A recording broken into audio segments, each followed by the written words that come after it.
c'est quand même très ambitieux. Il s'agit de parler des matériaux du XXIe siècle.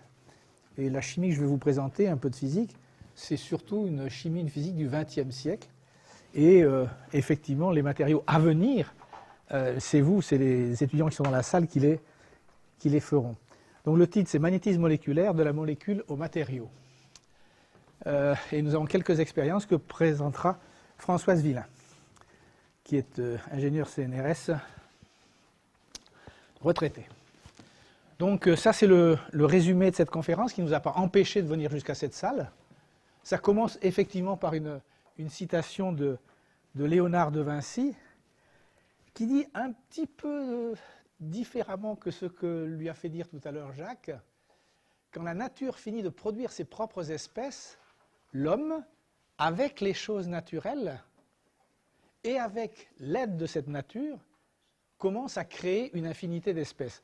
Et là, ça, c'est l'homme ou le chimie. En tant que chimie, je me reconnais complètement là-dedans, dans cette définition. Il y a la nature, elle nous fournit toute une série d'éléments, et à partir de là, on peut travailler. Et je pense que c'est important pour le chimiste d'assumer cette fonction de transformation de la matière, qu'il regarde la nature ou qu'il ne la regarde pas. Et c'est ce que je vais dire maintenant, c'est une histoire qui a commencé dans les années, fin des années 70, ici à Orsay, au bâtiment 420, sous la direction scientifique d'Olivier Kahn. Et notre rêve à l'époque, c'était de faire des aimants à partir de molécules. Voilà, ça c'est une molécule, ça c'en est une autre. Comment peut-on agencer les molécules pour les transformer en aimants? Là, il doit y avoir quelque part un moment magnétique, là aussi. Comment peuvent-ils se voir pour former un aimant? C'était l'un des rêves. Il y en avait d'autres, mais c'était l'un des rêves. Et je voudrais, à la fin, discuter donc quels sont les objets qu'on a pu faire à partir de là, qui est essentiellement de la recherche pour comprendre les choses, comment on peut créer de nouveaux objets, de nouveaux matériaux, et quelle place peut avoir tel type de recherche, alors qu'on parle beaucoup de spintronique moléculaire, et d'horizon 2020. Jacques a évoqué à l'instant le financement. Le problème, c'est où va aller l'argent? Et l'horizon 2020 a des choses très précises à dire de ce point de vue. Donc, voilà 3 remarques, je vous laisse lire. 1, la science des matériaux moléculaires se développe. 2, le magnétisme moléculaire avec les livres qui sont là et quelques autres, vous pourrez les feuilleter à la fin, là il y en a quelques-uns qui sont ici. Eh bien, on essaye de maîtriser des choses simples, des molécules organiques ou pas organiques, qui sont des radicaux. Si je prends ce récipient ici, voilà, c'est une ampoule dans laquelle il y a un gaz marron. Il est plein de radicales, c'est du NO2, c'est du NO, et c'est aussi ça qu'on étudie. Et l'électron est lié à la fois à sa charge élémentaire et à son moment magnétique. C'est 2 des caractéristiques importantes avec sa masse de l'électron. Et en général, lorsque on s'intéresse aux propriétés de l'électron, donc à l'électronique, eh bien, ça c'est dans un aéroport, il y a une voie autorisée qui est la flèche bleue, c'est le spin, et une voie interdite qui est la charge. Ça, c'est l'électronique, à gauche, ici, pardon. Et nous allons voir si, excusez-moi, on a, en abordant ces matériaux magnétiques moléculaires, eh bien, et en s'intéressant au magnétisme d'un certain nombre d'espèces, métaux et alliages, eh bien, on introduit une nouvelle dimension. On va dépasser l'électronique qui est basée sur la charge de l'électron et on va aller vers une spintronique qui va tourner autour du spin de ce moment magnétique de l'électron. Alors, quelle est la spécificité des matériaux moléculaires? C'est faible densité. Ils sont souvent transparents. Voilà par exemple ici des solutions de métaux de transition. Ils sont de jolies couleurs. Ils sont solubles. Souvent, on peut les mettre en forme assez facilement. La taille d'une molécule, c'est par définition nanométrique ou subnanométrique. Et souvent, eh bien, c'est biocompatible ou biodégradable. Et on rejoint ici comment on peut le faire. C'est une chimie très très flexible. On rejoint ici le thème que vient de développer Jacques Livage. on va travailler en solution dans des conditions de chimie douce, à température et en pression ambiante, mais en focalisant sur les propriétés magnétiques. Quels sont les problèmes? Et il y en a beaucoup. Il y a notamment le fait que ce sont des matériaux fragiles, qui vieillissent mal, souvent, mais comme d'autres matériaux, mais c'est extrêmement important lorsqu'on va aller vers les applications, et que magnétiquement, ils sont très dilués. Quand vous prenez du fer, il y a toute une série d'atomes de fer qui sont ici, les uns à côté des autres. Ici, j'ai une grande molécule, et donc c'est magnétiquement très dilué. Le centre magnétique n'occupe qu'une toute petite partie du volume, ce qui est un gros inconvénient lorsqu'on veut avoir certaines propriétés. Alors, comment peut-on définir ce magnétisme moléculaire? En gros, on essaye de concevoir, puis ensuite de synthétiser, puis ensuite d'étudier, puis ensuite d'utiliser des nouveaux systèmes moléculaires magnétiques avec des propriétés que l'on peut prévoir. Ça, c'était l'un des leitmotifs d'Olivier Kahn. Nous avons des modèles théoriques, et ces modèles théoriques, on va essayer de s'en servir pour faire des nouveaux objets et de nouveaux matériaux. En gros, si on l'a défini comme une spinique, c'est-à-dire une hic du spin, ça fait partie de la chimie qu'a défini à certains moments Jean-Marie Lehn, où on peut aller aussi vers la spintronique, et ça c'est Albert Ferd, Grunberg et les autres. Le spin, comment va-t-on le représenter? Alors, quand on est à la maternelle, on dira que, ou en L2, pardon, on dira que c'est une flèche, voilà, j'ai rien dit. Mais, quand on regarde un peu les choses de plus près, qu'on a un cristal de tétracyanoéthylène qui est là ici au milieu, et qu'on fait de la diffraction neutronique, à ce moment-là, on révèle la dernière orbitale moléculaire occupée, singly occupied molecular orbital, et on voit que ici, donc c'est carbone-carbone, carbone-carbone, et azote-azote, on voit là une distribution du spin sur toute la molécule. Voilà donc un spin moléculaire. Si vous prenez un complexe comme celui-là, qui est par exemple un hexacyanochromate 3, pour parler comme l'IUPAC, même si c'est difficile, eh bien, on a quelque chose comme ceci. On a une orbitale D, je vais y revenir, du chrome, qui est délocalisée sur les cyanures, et on a ici de la densité de spin, à la fois positive ici et négative là, qui donne une idée de la façon dont le spin moléculaire a sa propre spécificité. Enfin, on le décrit par une orbitale moléculaire simplement occupée. Si vous voulez tout savoir sur le magnétisme moléculaire, dans un premier temps, vous pouvez commencer par ce livre d'Olivier. Et ça, vous reconnaissez un bois pas très loin d'ici, entre le laboratoire du 420 et le CESFO, avec les gens qui sont ici. Olivier est ici, est au centre. Et ce qui m'intéresse là, c'est ceci, c'est que, c'est une citation de Gatteschi, Olivier Kahn a été l'un de ceux qui ont permis de passer de la magnétochimie au magnétisme moléculaire. Et quelle est donc la différence entre magnétochimie et magnétisme moléculaire? Oui, c'est un petit groupe au départ, et il y en avait un peu partout dans le monde. Désormais, par exemple, une conférence internationale de magnétisme moléculaire, c'est ça, c'est à Sendai, il y a 500 participants. En France, on est organisé de la manière suivante.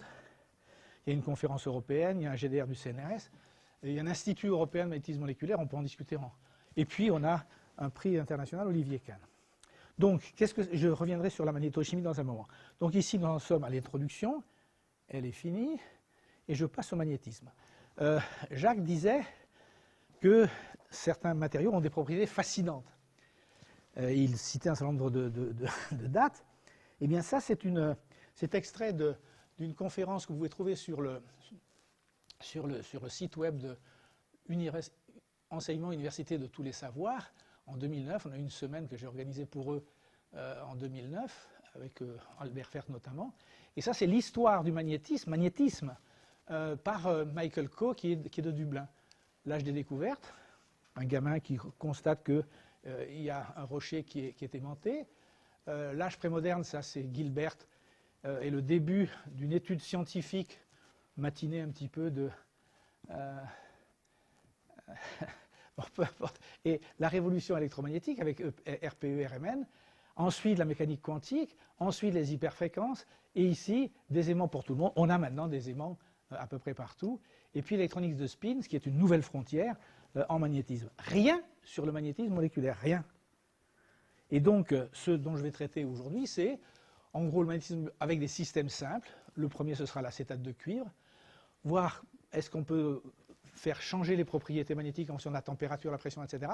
Ou est-ce qu'on peut avoir des aimants moléculaires, c'est une inversion ici, et puis des single molecule magnets, single chain, and single ion magnet, et puis différentes oniques, et vraisemblablement, je n'irai pas jusque-là. Donc, magnétisme, on va peut-être essayer de faire une expérience. On prend ce rétroprojecteur et on pose un objet, voilà, qui est un cylindre noir. Et puis on le change de côté, et puis ça devient une barre noire. Question, est-ce que c'est un aimant ou est-ce que ce n'est pas un aimant? Alors, Françoise, qui a tous les talents, voilà, allons-y, va mettre ici un ensemble de boussoles, de toutes petites boussoles. Vous pouvez vous le procurer là chez un fabricant de projets didactiques, il suffit de débourser 400 €.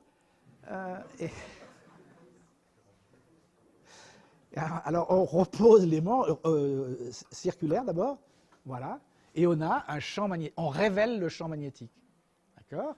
Lorsque on le pose sur la tranche, alors qu'est-ce que c'est l'aimant en question? C'est un néodyme fer-bore, c'est l'un des plus puissants aimants qui existent à l'heure actuelle, c'est pas moléculaire, et c'est un mélange à la fois d'échange avec le métal de transition, le fer, et d'anisotropie avec le néodyme qui permet donc d'avoir ce champ magnétique fort et orienté. Voilà. Et quand on tourne, alors on peut faire toutes sortes d'expériences ici, mais ce n'est pas l'objet pour l'instant. Voilà. Donc, voilà, on a révélé le champ magnétique, et ce n'est pas une expérience nouvelle, on y reviendra tout à l'heure avec Faraday. Faraday, au XIXe siècle, montrait qu'autour d'un aimant, on pouvait réaliser et visualiser ces Faraday Lines of Forces qui a ensuite permis de progresser vers l'électromagnétisme. Nicolas Cabeo avait fait ça au XVIe siècle, c'était moins joli. Voilà, et Michael Faraday qui ne tient pas un cigare mais un aimant. Voilà. Alors, l'autre objet fascinant, en tout cas pour le commun des mortels, c'est la boussole. Alors, je ne sais pas ce qu'il a été convenu. Ou alors, l'autre, la boussole Sinan. Je vais la montrer comme ça. Excusez-moi pour l'enregistrement, mais ça, c'est une plaque diamagnétique. Et ça, c'est une cuillère qui est faite en magnétite. Ce n'est pas non plus un composé moléculaire. Mais au départ, il y a quand même du feu là pour le faire. Et vous voyez que, alors, le plongeur, voilà. Alors, je ne sais pas si vous voyez ou pas, voilà, hop. Et on voit effectivement que ça bouge. C'est la première boussole qui a jamais été inventée par le génie humain. Dynastie Sinan, Sinan ça veut dire dynastie Han, et c'est la boussole Sinan, veut dire le sud, elle montre le sud. Bien, et il suffit d'aimanter la magnétique comme il faut. Donc ça, elle n'a jamais servi pour se promener dans la forêt et pour trouver son chemin. Par contre, les Chinois s'en servaient pour orienter leur maison et leur temple, pour que les dieux soient contents. Et comme on sait qu'il y a une certaine déclinaison du champ magnétique, on voit sur les plans des villes chinoises ce phénomène. Bien, la boussole Sinan. Ensuite, la Terre est un immense aimant, on l'a déjà dit tout à l'heure, et ça c'est l'outil c'est la Terrella de William Gilbert, qui, avec des petites boussoles dessus, c'est une boule de magnétique qui montre que les deux pôles de cette Terrella. Bien. Et si vous allez à Pékin, à la station Liangmen, eh bien vous retrouvez toutes les boussoles ici, notamment celle-ci qu'on peut faire, y compris à la maternelle, une aiguille, et puis 3, et puis on fait comme ça une boussole de poche. Par exemple, on peut faire ça à Chimie et Terroir. Voilà. Et puis, il y a des textes admirables sur la boussole qui montrent bien la fascination, à la fois pour le commun des mortels, mais aussi pour le poète. Voilà. Un fétu ayant couché dans l'eau la mette sans plus, et le fétu la tient dessus. Alors elle se tourne la pointe toute vers l'étoile, sans aucun doute, ce dont jamais l'homme ne doutera, ni que jamais rien ne faussera. Guillaume de Provins. Bon, je passe, sinon de toute façon on ne finira pas. Ce qui m'intéresse ici, c'est que quand on montre une boussole, alors ça, tu l'as montré la boussole là, François, à des enfants, bon, on ne va peut-être pas passer du temps là-dessus, mais voilà, il suffit de...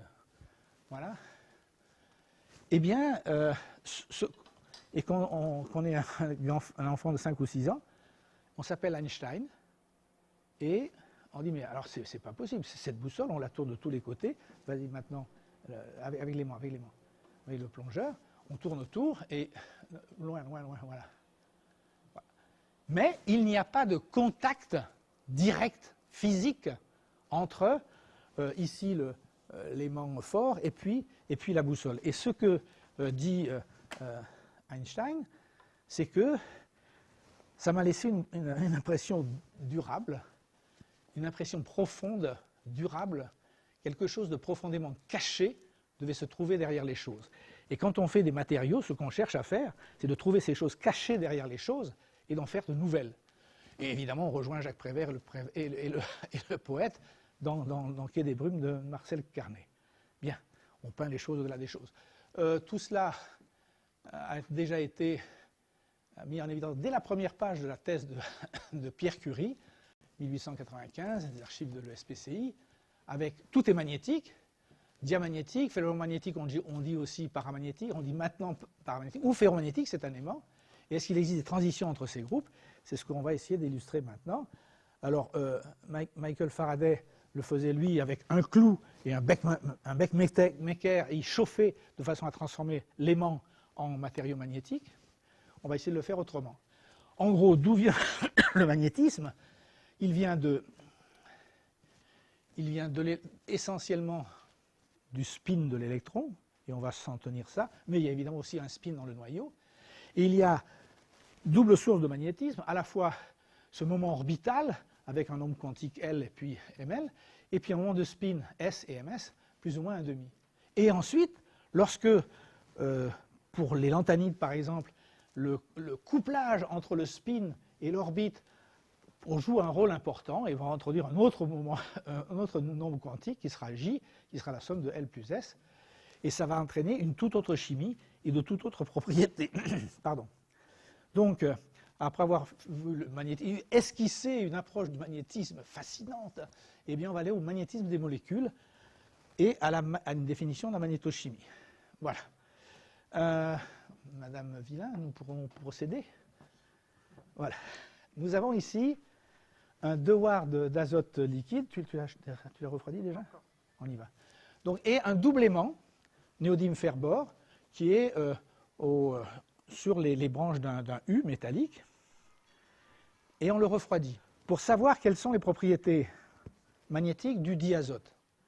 Et tout le monde sait que le diazote est diamagnétique dans cette salle. Mais on peut le montrer simplement avec une expérience tout à fait simple. Il faut bien le refroidir. Donc on refroidit cet aimant dans de l'azote liquide. Là, on a un récipient remarquable d'excellence. Voilà. C'est du polystyrène expansé qui a beaucoup servi déjà. Et lorsque Françoise l'enlève, on va se mettre là-bas. Excusez-nous, mais... Donc là, on est en train de refroidir ce double aimant. Ici, voilà. Allons-y. Non, tu ne le poses pas, tu le mets comme ça. Hop. Voilà. Et est-ce qu'on voit il y a des vapeurs, c'est de la vapeur d'eau, entre les deux aimants, et c'est tout. Voilà. Donc, on peut conclure que l'azote, y compris liquide, n'est pas attiré par le champ créé par ces champs forts. Il y a 0,4 Tesla pour les spécialistes, n'est pas attiré par ce champ magnétique. Alors nous avons ici condensé dans ce devoir, à partir de l'air, l'oxygène de l'air, on a de l'oxygène et du diazote, on a condensé de l'oxygène liquide, 95 Kelvin, sa température de liquéfaction. Et, vas-y, et puis on va là-bas.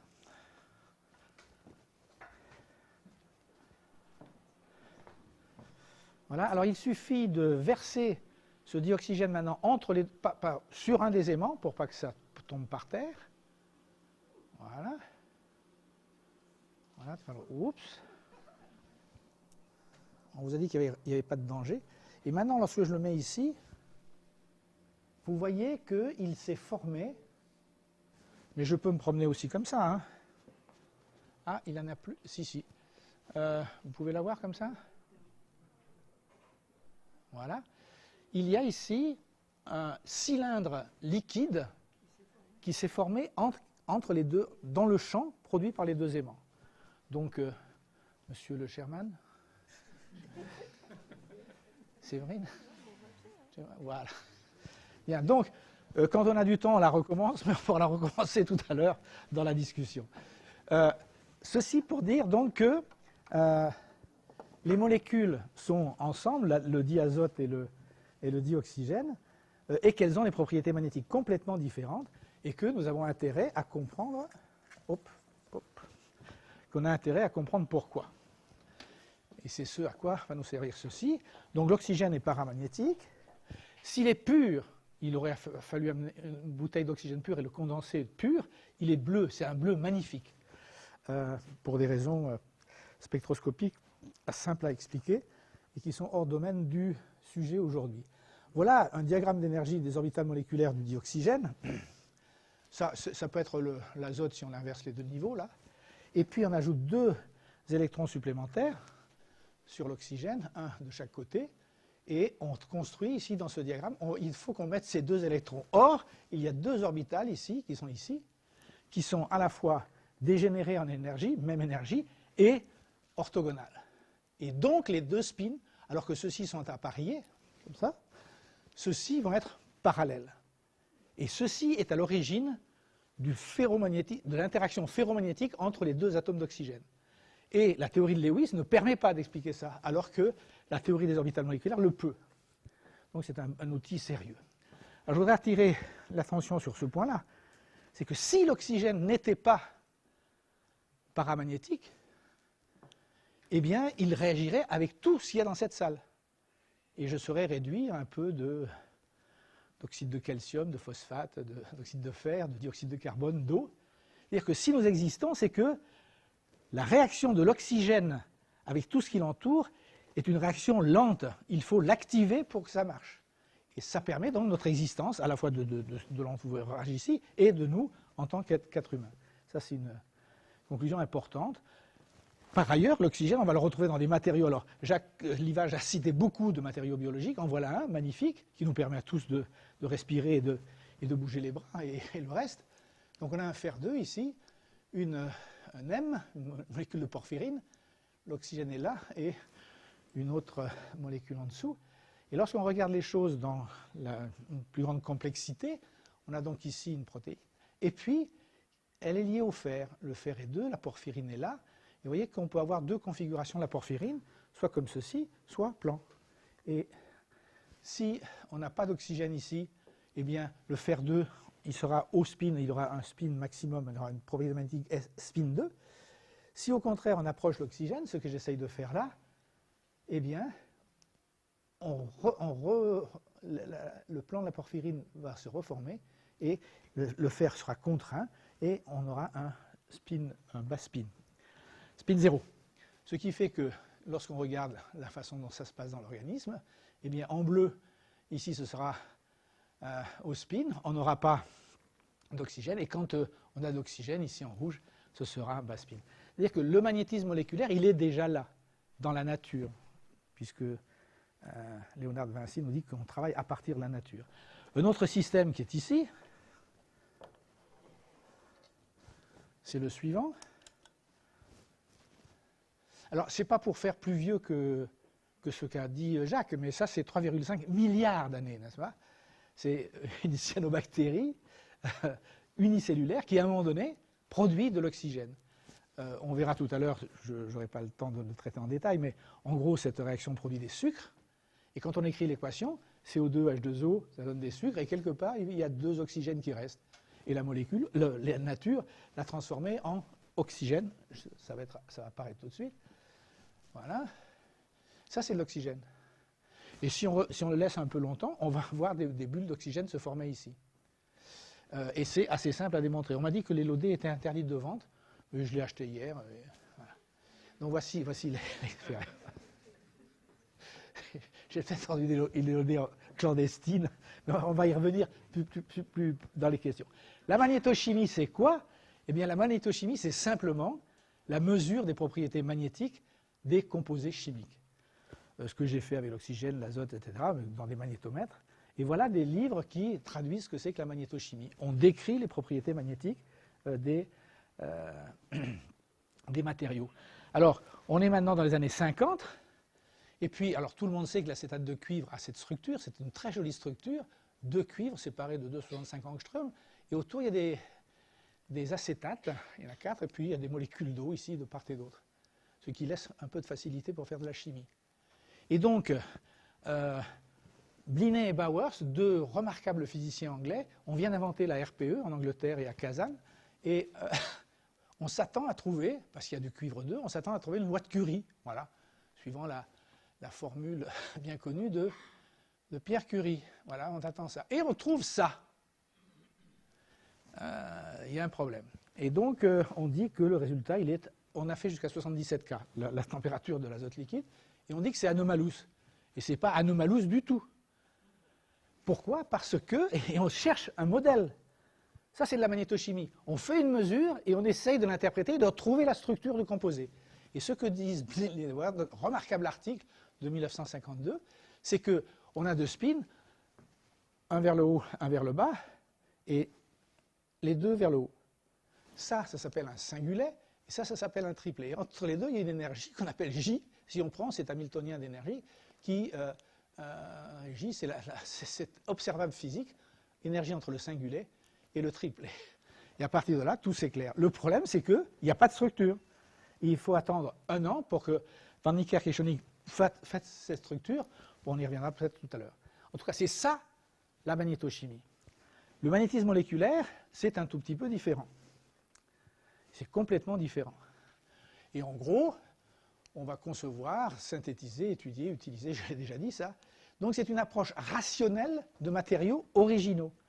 On a un modèle, on l'applique, et on voit si on a raison ou pas, et on le modifie jusqu'à ce que, effectivement, on trouve quelque chose d'original et de prévisible.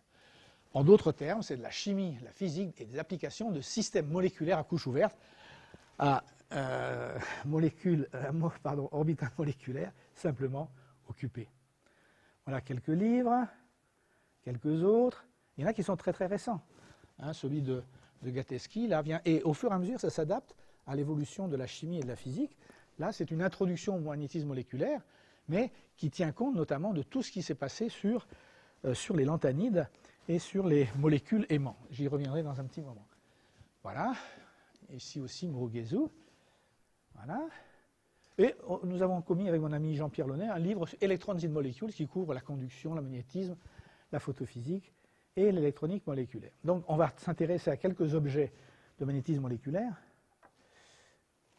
Alors je vous ai dit, voilà ça c'est des radicaux, c'est une chimie extrêmement luxuriante qui a démarré en 1900.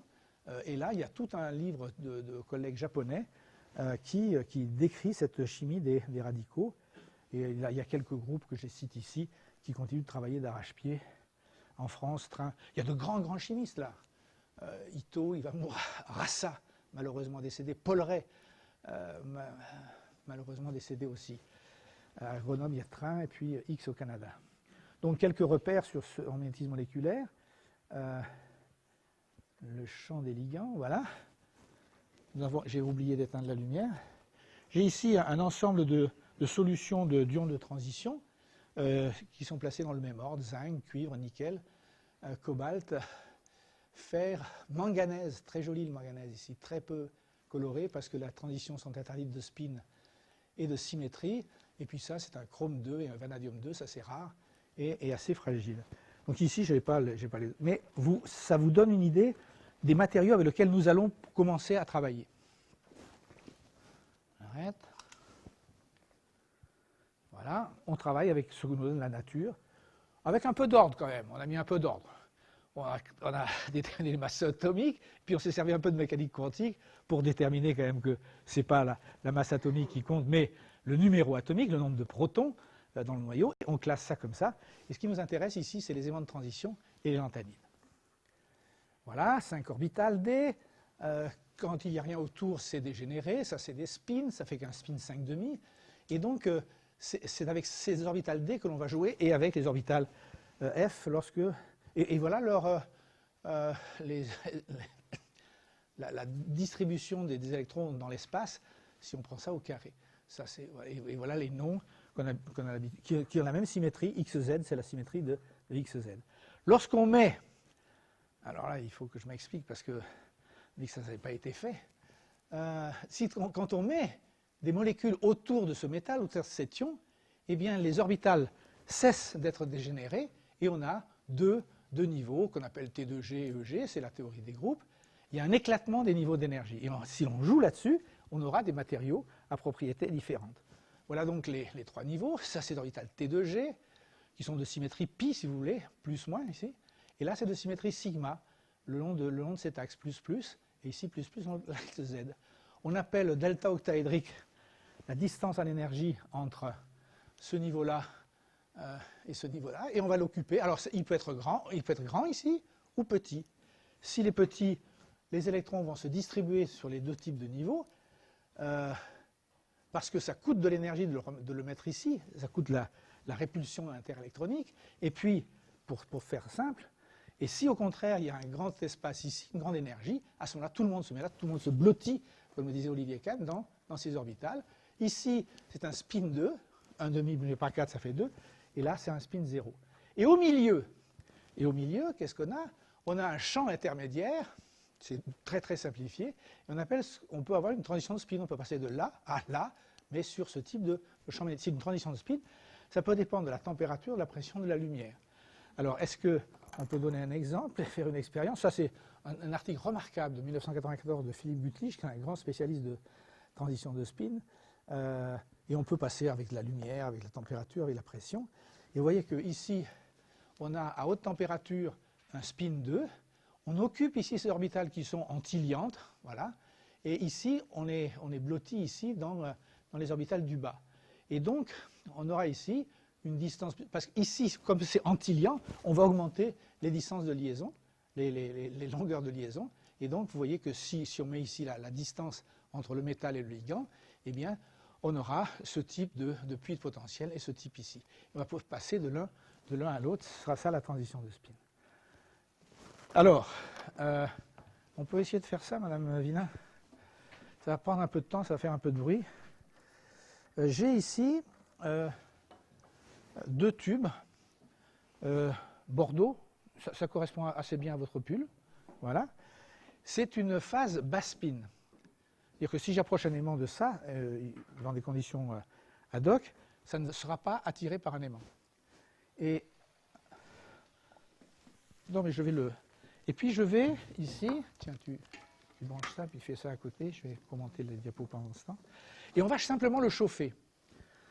Comme on était déjà très encombré, on n'a pas apporté de micro-ondes, mais ça marche bien au micro-ondes. Pardon. Donc voilà, on aura ici, d'un côté, c'est un fer entouré de 6 azotes. Ici, on aura un spin 2. Et ici, toujours la même chose, mais avec un champ, des distances plus courtes et un champ des ligands plus fort. Donc c'est spin 0. Et ça, ce produit a été fait à l'université Pierre-Marie Curie en séance de travaux pratiques avec Cécile Roux, Cyril Train, Anna Proust, etc. C'est une chaîne de fer avec des triazoles. Il y a 3 triazoles entre les 2 fers ici. La charge de cette unité, c'est 2+. Et donc, on va avoir, pour isoler ces chaînes dans le cristal, on va avoir des charges de moins que je n'ai pas représentées, que j'ai schématisées ici. Ça y est, c'est déjà blanc? C'est magnifique. Donc, voilà, François va vous montrer comme ça parce qu'on n'a pas de caméra pour le faire. Il suffit qu'on ait un témoin, voilà, fiable. Quel est le témoin fiable? Hélène, peut-être. Voilà, on a fait passer le produit en blanc. On est passé de rouge à blanc. On est passé de rouge, ici, à basse température, à blanc. Quand je prends la susceptibilité magnétique et je multiplie par la température, eh bien, ça peut être aussi le moment magnétique effectif, ici. Eh bien, quand on vient de basse température, on a ces points, ici, et ça commence à monter, et on rejoint ici le blanc à haute température. Si je repars de là et que je pars ici, je reste blanc jusqu'à ce que, hop, je revienne au rouge. Ça, c'est un cycle d'hystérésis. Il y a, effectivement, une gêne à passer de haut spin à bas spin. Il y a une barrière d'activation. Et ça, c'est la variation d'enthalpie libre, delta H moins T delta S. Et ici, on a une zone de bistabilité. Et si on a une zone de bistabilité, on a une mémoire à la température ambiante. Il y a eu au bâtiment 420 et un peu partout ailleurs énormément de travail pour arriver à cette courbe. C'est une courbe expérimentale, même si je l'ai reconstituée. Parce que ce qu'on voulait, voilà les deux composés, on voulait avoir, et notamment Olivier Kahn, Charlotte Jay de Philips, je crois, l'IPCM Bordeaux, ils ont publié en 1994. Vous voyez qu'il suffit de connecter ces plots qui sont là, on chauffe ou on refroidit, et on peut avoir ici un affichage. Et on peut en faire ce qu'on appelle une smart card. Si vous avez une carte comme ça, vous le mettez dans un dispositif qui est fait ad hoc, vous chauffez, et vous avez téléphoné à votre petit ami, à votre femme, vos petits-enfants, etc. Et c'était sur le marché. Philips a été intéressé, et d'autres compagnies. Seulement, de ce point de vue des smart cards, les progrès technologiques, par ailleurs, ont été beaucoup plus rapides que ça, et ça n'a jamais été opérationnel. Donc c'est ça, lorsqu'on veut innover, il faut aussi comparer à ce qui se fait par ailleurs. Et ça, c'est décisif pour ce qu'on appelle le marché, quoi qu'on en pense. Et il y a des choses admirables qui se font. Là, notre composé, ça, c'est du platine, cyanure, fer 2. Eh bien, c'est à température ambiante, à 20 degrés Celsius. Ça, c'est rouge, ça, c'est jaune. Et lorsque, en 8 nanosecondes, on fait passer l'ensemble du système de ce point à ce point, et inversement. C'est réversible. C'est un travail du groupe de Boussexou. Ils sont passés au nano. Et donc, il y a des choses vraiment très, très jolies qui se font dans ce domaine. Et il y a un très bon développement dans ce livre de Jean-Pierre Laudet. Bien. Donc, on arrive à quelques approches, autres approches c'est un tout petit exemple, ceci, mais vous avez déjà senti la démarche. On a un modèle, et ensuite on l'applique pour avoir. Donc, pendant très longtemps, moi j'ai fonctionné dans le triade de fréquence de base. On avait des idées, c'est le plus important, des idées originales. On allait au bécher. Une fois qu'on avait un bécher, on a un produit, on mesurait, on a la structure, propriété physique, on extrayait des constantes. Oh, il y a une faute là. On fait de la phénoménologie, et puis ensuite, on va à la théorie. Ensuite, on écrit des Hamiltoniens, on fait des conjectures, et on peut retourner à la synthèse, et on fait ce cycle. Et puis, dans ce jeu-là, et si on veut vraiment passer à l'application, et on fait ce tétraèdre, les besoins sociaux, le savoir et le marché. Et grosso modo, tout ce que je vais vous présenter aujourd'hui, c'était pour la connaissance. Donc ici, je reprends pour revenir au magnétisme moléculaire. Une fois qu'on a compris comment ça fonctionnait, eh bien, on interprète au niveau moléculaire, au niveau orbitalaire ici, les propriétés de ce composé ici, de l'acétate de cuivre, et on peut, au lieu de mettre du cuivre, on met du ruthénium 2, du ruthénium 3, et après on peut en faire des matériaux, sachant parfaitement où on met les pieds. En gros, ça va être... Tu me dis, hein, Alex, encore 5 minutes? Il a dit 50 minutes.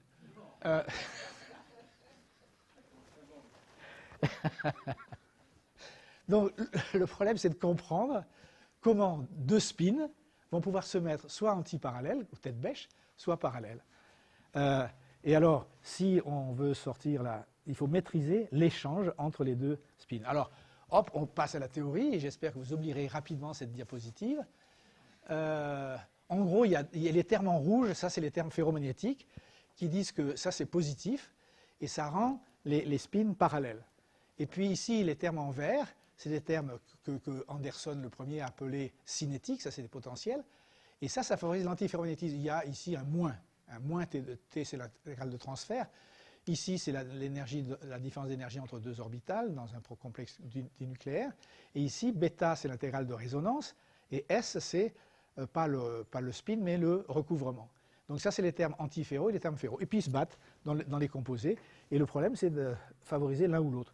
Si la diapositive précédente vous ennuie, et je le comprends, on va aux fleurs. Donc ça, c'est une orbitale isolée. Ici, il y a un recouvrement, ici, sigma. Ici, il y a un recouvrement pi. Et ici, il y a orthogonalité, ici, entre ceci et ceci. C'est peut-être plus clair ici. Mais vous allez dans votre jardin, vous allez trouver des... Voilà. Voilà, isolé, axial, latéral. Et ici, voilà, orthogonalité. Donc là, ce sera ferro, et là-haut, ce sera antiferro. Alors, on regarde la nature.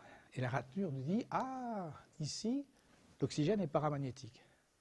Et ce que fait le chimiste, eh bien, il va au-delà de la nature. Il sait que la règle, c'est l'orthogonalité. Et donc ça, c'est un oxygène inorganique.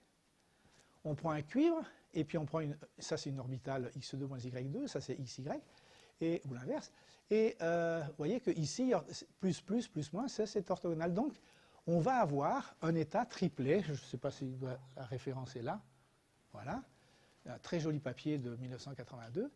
Et puis, un peu plus tard, 93, dans Nature, Rassa, dont j'ai dit le plus grand bien tout à l'heure, qui était à l'ENS à l'époque et à Grenoble, eh bien, il crée un adamantane et un duperdioxyle. Vous voyez que les radicaux ici, NO et NO, sont dans des orbitales orthogonales, et donc on a un triplet organique. C'est un oxygène organique.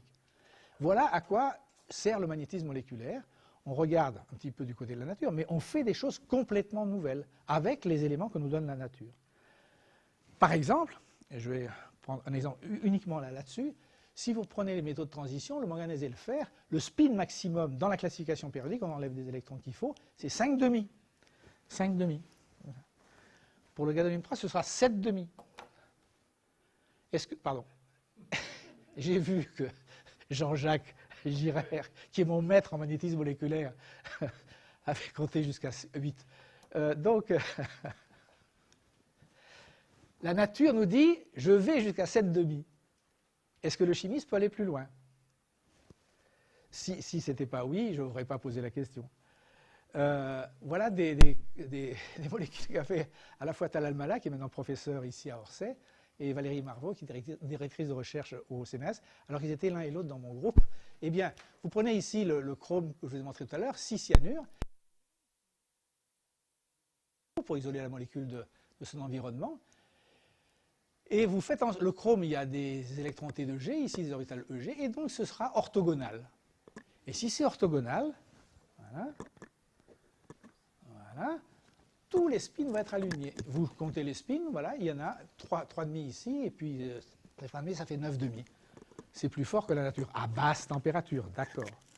Ici, je remplace le cuivre par du nickel, chrome nickel 6, avec des ligands aussi. Et j'arrive à 15,5, parce que j'ai remplacé les spins 1,5 par les spins 1. Et ici, et donc tout ça, c'est du ferromagnétisme. Et puis ici, je mets du chrome et du manganèse. Les deux types d'orbitales sont les mêmes pour 6 d'entre elles. Et à ce moment-là, on a une interaction anti-ferromagnétique. Voilà, ici, c'est vers le bas, et là-haut, c'est vers le haut. Et comme il y en a 5,5 multiplié par 6, le spin est 27,5. C'est un exemple typique et rationnel de l'approche de molécules à haut spin, qui n'existe pas dans la nature. C'est des molécules symétriques, donc ce n'est pas anisotrope. Mais qu'est-ce qui s'est passé ici? Pourquoi il reste du magnétisme? Parce qu'il y en a 32,5 d'un côté et moins 3,5 de l'autre, parce que c'est antiferro. Bon. Et c'est beau. Voilà, ça, je pense, c'est le dérivé de nickel. Celui-là, il fait 83,5. La dernière histoire que j'aurai eu le temps de vous raconter, parce que bon, c'est... je pourrais passer des heures ou des jours à vous parler de ce travail qu'on avait commencé avec Jean-Jacques Girard sur des chaînes de spin de cuivre. Et puis, donc, on met du nickel. C'est un travail d'Anne Meyer. on a proposé des composés dont on ne comprenait absolument pas les propriétés magnétiques. Et en haut, en physique des solides, il y avait un physicien nommé Haldane qui avait proposé que si on avait des spins 1, un nickel c'est un spin 1, si on avait des chaînes comme ça, bien isolées les unes des autres, qui était notre cas, eh bien on aurait des propriétés très particulières que nous avons observées sans les comprendre. On a publié sans le comprendre, il faut bien le dire.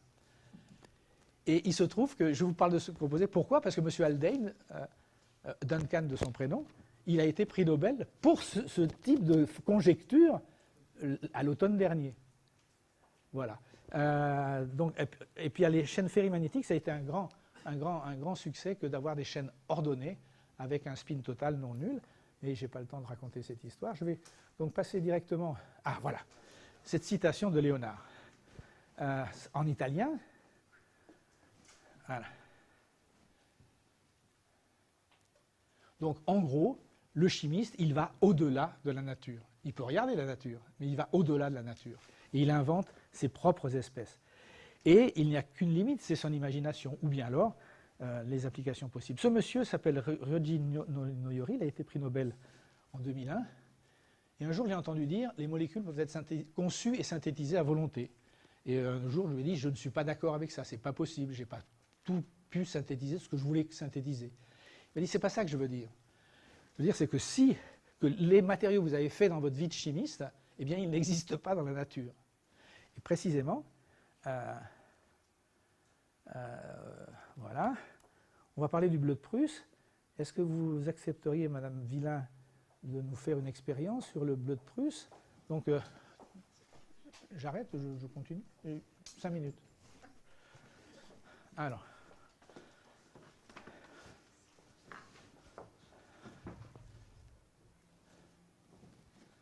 Voilà. Ça s'appelle une boîte de pétri. Et Françoise va réaliser une expérience difficile. Elle va mettre un petit peu de produit dans un coin de la boîte de pétri. Voilà. Ça, c'est du ferrocyanure de potassium. Et de l'autre côté, ferrocyanure de potassium, donc au champ, bas spin, spin 0. Et on met de l'autre côté, voilà. Voilà.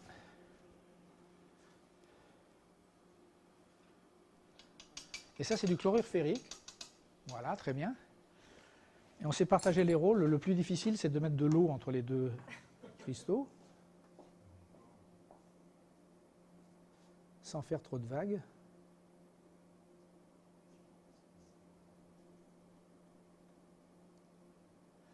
Voilà. Alors, lorsque Diesbach et Diepelt ont découvert le bleu de Prusse au début du XVIIIe siècle, en 1704-1710, ils n'ont pas fait du tout comme ça. Ils ont pris du sang de bœuf, ils l'ont fait bouillir, etc. Et au lieu d'avoir un pigment rouge, ils ont eu un pigment bleu. Et là, on peut arriver jusqu'à la fin de la conférence sans rien voir arriver. Donc, vous voyez quand même se dissoudre les composés. Le chlorophérique est hexahydraté, c'est ça. Et de l'autre côté, j'ai ça. Et ce qui est en train de se produire, lorsque les deux produits vont, par convection, aller l'un vers l'autre, ils vont se rencontrer. Il va y avoir on ne remue pas trop. Voilà. Plus difficile de tourner comme ça.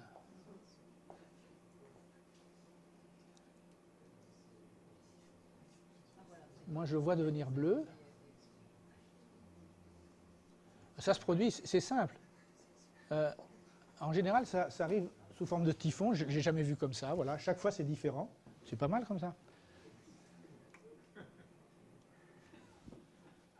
Voilà. Bon, on arrête. Vous avez donc là, ici un précipité de bleu de Prusse. C'est assez simple à comprendre. La stéchiométrie qui est adoptée par le composé est neutre. Voilà, voilà. Ça, c'est la formule du bleu de Prusse. On a le modèle moléculaire qui est là, ici, voilà, si vous le permettez. Puis la synthèse est très simple. Et ça précipite parce que le composé, ici, est neutre. Et tout ce qui est neutre dans l'eau précipite. Et en fait, on s'est servi de ces ligands comme briques et d'interaction simple acide de Lewis. Maintenant, vous prenez ce composé et vous le changez progressivement. ferrocyanure, chromicyanure. Et puis vous changez les métaux intermédiaires ici. Et après 10 ans de travail, 3 thèses, quelques stages doctoraux, vous avez un composé qui est ici, là, voilà, qui est noir. Ce n'est pas de la poudre de fer, hein. C'est ce composé moléculaire ou d'origine moléculaire. C'est un aimant bleu. C'est Rassa qui m'a dit, quand on voit des photos au CNRS, tu devrais nettoyer tes tubes. Et donc, c'est un aimant bleu transparent. Et si on regarde les propriétés magnétiques, c'est une faible densité, on voit ici que ça c'est l'aimantation en fonction de la température, et on voit qu'autour de 315 Kelvin ici, hop, ça devient un aimant. Ici c'est paramagnétique, et ici ça devient un aimant. C'est donc le premier aimant moléculaire obtenu sur base rationnelle. Ça ici c'est T2GEG, c'est ferromagnétique. Ici, on a à la fois du ferromagnétisme et du ferrimagnétisme, voilà. Et si on enlève maintenant cette composante positive ici, 6, on va en mettre 3 d'abord. On enlève un des spins, hop, il n'y a plus de spin ici. Ça nous a pris 2 ans. Et on enlève le spin là-haut, il n'y a plus que des interactions antiferromagnétiques. Et étant donné la stéchiométrie ici, c'est un aimant à la température ambiante. C'est typiquement le genre de démarche que permet le magnétisme moléculaire. Alors, tu veux bien nous montrer l'expérience. L'expérience est ceci, on a une lampe, 100 watts. Ici, on a un échantillon magnétique, qui est notre matériau, qui est un aimant à la température ambiante. Là-bas, il y a un autre dispositif, on n'aura peut-être pas le temps d'en parler. Mais ici, on éclaire. Et lorsque... Voilà.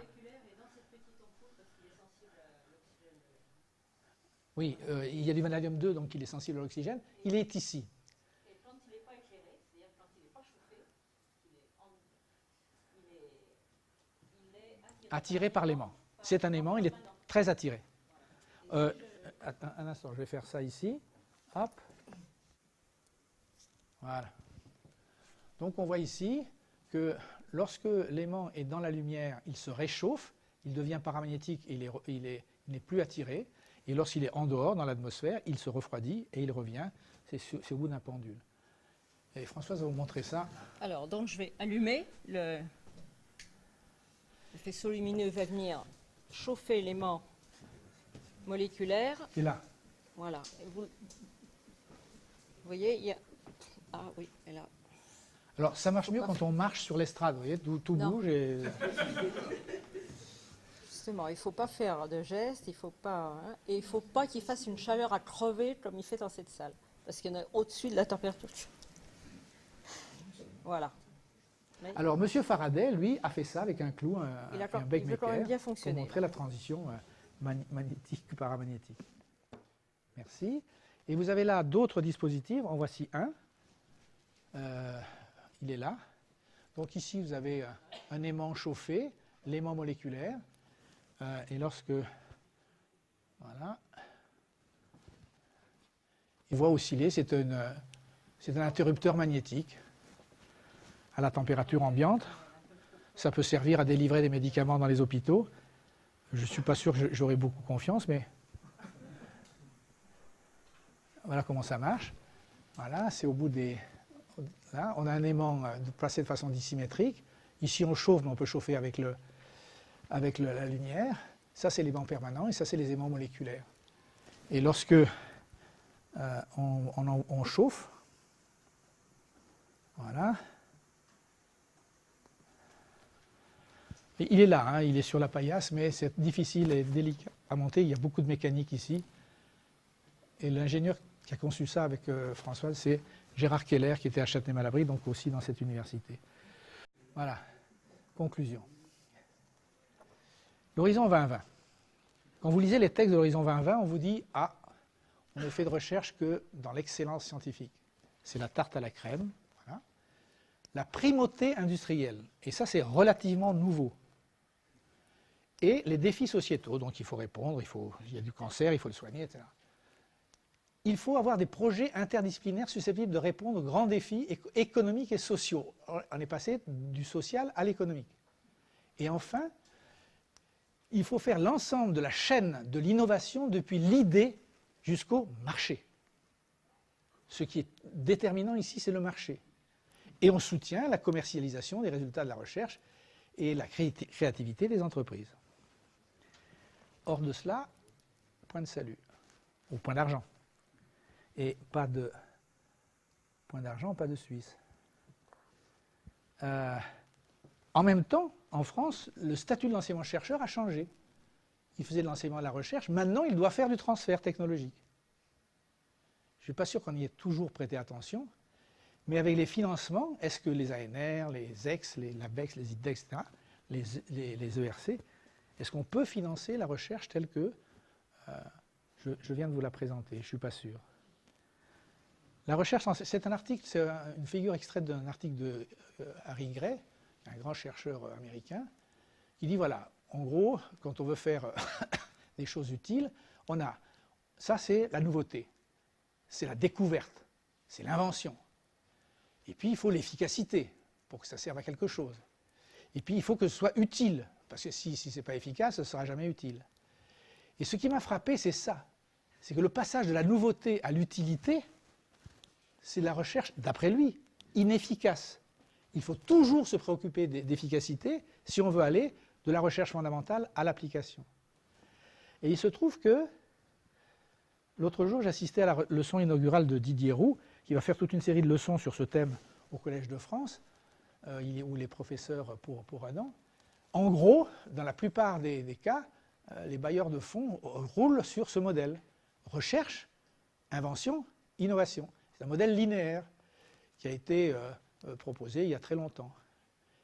Et en gros, l'horizon 2020, j'ai l'impression que c'est ça. Alors que l'expérience de Didier Roux et de beaucoup de gens, ce qu'a montré Jacques nous montre aussi, c'est qu'on a une phase de recherche, on a déjà des interactions avec le marché potentiel, la recherche avec la conception d'un dispositif éventuel. Ensuite, il faut inventer quelque chose en relation avec la conception, la recherche et l'innovation. Et l'innovation nécessite un marché. Et puis ensuite la diffusion. Et vous voyez qu'il y a des moyens multiples. Et que si on s'en tient à ce modèle linéaire, eh bien pour les matériaux du XXIe siècle, on risque de ne pas aller très loin.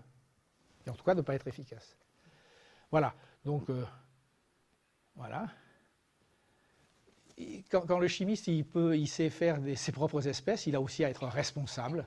Et je pense que c'est une grande question pour le chimiste et pour les matériaux du XXIe siècle. Il faut éviter d'être nuisible à l'environnement, à l'homme, etc.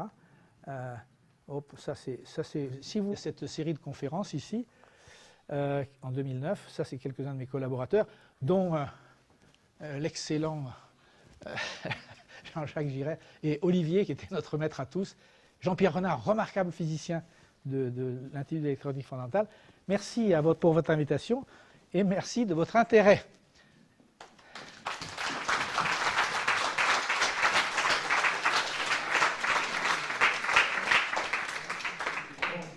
Merci pour cette séance très rare au centre d'Alembert où il y a des expériences sur la table. Mais je reconnais les qualités de quelqu'un qui a enseigné les montages d'agrégation pendant de longues années. Bon, est-ce qu'il y a des questions sur l'exposé et puis sur l'ensemble de la séance? Aujourd'hui, quelles sont les applications qu'on pourrait imaginer dans les années à venir, peut-être pas uniquement dans le domaine en tant que fabriquer de nouveaux aimants, mais j'entendais parler d'ordinateurs quantiques, des choses assez futuristes. Est-ce que ça peut contribuer à apporter des solutions? Oui. Alors, je peux, la deuxième heure de la conférence, présenter les single molecule magnets. C'est-à-dire des molécules qui sont un haut spin, mais qui ont une anisotropie. Ça veut dire que si on veut passer d'un spin, un gros spin comme ça, à un gros spin comme ça, dans la même molécule, eh bien, il y a une barrière d'activation. Ce qui veut dire, si on piège le système dans un des puits de potentiel, eh bien, on aura une molécule aimant. Et on aura aussi toute une série d'effets tunnels entre les différents niveaux de spin de la molécule. Ça s'est développé beaucoup.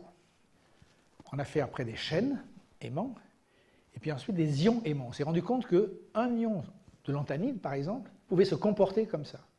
Et on les appelait des single ion magnets. Et ces substances ont deux types de propriétés en fonction de l'environnement. Ou bien ça se comporte comme des aimants, ou bien ça peut tunneler. Il peut y avoir un effet tunnel dans l'effet fondamental. On passe de là à là par effet tunnel, très rapidement. Si c'est un aimant, ça sert au stockage. Si il y a un effet tunnel important, ça peut servir au calcul quantique. Et là, il y a de nouvelles notions à maîtriser, par exemple la cohérence du système, jusqu'à quand le système va pouvoir passer sans perdre sa cohérence, tout en étant en phase avec lui-même, eh bien, c'est des sujets de recherche importants. C'est le deuxième sujet de recherche, c'est que si on prend de l'électronique moléculaire, on prend deux électrodes massives de métal, puis on met une molécule entre les deux. Et on essaye de faire passer un courant. Eh bien, désormais, on sait que s'il y a un spin sur la molécule ou s'il n'y en a pas, eh bien, le passage sera complètement différent. Ça peut être de l'effet tunnel, ça peut être un transfert d'électrons, etc. Et on peut avoir des électrodes qui sont, elles, des aimants. On met une molécule ou un ensemble de molécules entre les deux aimants, et on a des systèmes équivalents à la spintronique moléculaire, c'est-à-dire qu'on va contrôler le sens du courant par le spin. Et on aura des courants qui seront à spin up et des courants qui seront à spin down. C'est la découverte de Grünberg et de Fert sur la base des interactions dans un métal entre une impureté magnétique et les électrons de conduction. Ici, il y a maintenant des systèmes, c'est la troisième partie de la conférence, troisième heure de la conférence. Voilà. Alors, je ne sais pas si je t'ai rassuré, mais il y a effectivement des perspectives de ce type. Voilà. Je me disais juste à la fin, quand vous parliez du modèle linéaire pour l'horizon 2020, est-ce que... C'est comme ça que j'ai ressenti. Est-ce que du coup, le gouvernement ou le ministère de la Recherche, Le problème, c'est qu'il faut de l'argent déjà. Mais l'horizon 2020, c'est complètement validé par le gouvernement français. C'est un horizon européen. Et il y a sur ce que j'ai pris là, c'est des sites du ministère de l'Enseignement supérieur et de la Recherche. C'est au CDE et à la Commission européenne, effectivement. On croit qu'il y a un passage direct des découvertes à l'innovation. Et Jacques Glivage a montré que ce n'est pas vrai. Voilà, il a montré des tas d'exemples. Tout à l'heure, Jacques Glivage nous a parlé de ce dispositif de Grätzel et a détaillé comment la chimie douce pouvait effectivement améliorer les rendements de cette réaction. Alors je voudrais attirer votre attention sur cette solution orange, une solution de chlorure de tris-bipyrimidine ruthénium 2. C'est parfaitement diamagnétique, un ruthénium avec 3 pyridines autour. Voilà. Et puis, lorsque on l'éclaire, on excite, je le mets là pour pas que personne l'ait dans les... Est-ce que vous voyez la fluorescence orange? La phosphorescence orange. Parce que lorsque on excite un électron du ruthénium, il est dans l'orbital D, et ils sont comme ça, hop, ça monte sans changer de spin. Et puis, le ruthénium va envoyer l'électron qui est excité vers les bipyridines. Et l'électron va se mettre comme ça, de façon triplet. Et donc la durée de vie de cette espèce excitée sera beaucoup plus longue, 1000 fois plus longue que si c'était une redescente directe. Donc il passe comme ça, et là, il a du mal à redescendre pour revenir comme ça. Eh bien, ce ruthénium tris-bipi, on le met dans le dispositif que donnait Jacques Glivage, on met du ruthénium, on envoie de la lumière, ensuite c'est excité, ça passe sur le dioxyde de titane, et puis ça va dans le vaste monde, et on a un courant. Je voudrais vous montrer l'expérience. C'était pas préparé. Hein. Ah si, mes expériences sont préparées, Jacques. Voilà, il faut regarder, t'arrêtes? Il faut regarder ici, voilà. Voilà, c'est un moteur. On envoie de la lumière sur ce dispositif de Grätzel, ruthénium tris-bipi, dioxyde de titane. On met aussi dans la solution un mélange iode-iodure, triiodure-iode, pour de façon à ce que l'électron puisse aller boucher le trou du ruthénium qui s'est formé. Et on a ici, voilà. Alors, si tu avais utilisé des diatomées, ça ne ferait pas que tourner, ça s'envolerait. C'est une bonne conclusion, non? Et si tu changes le style, ça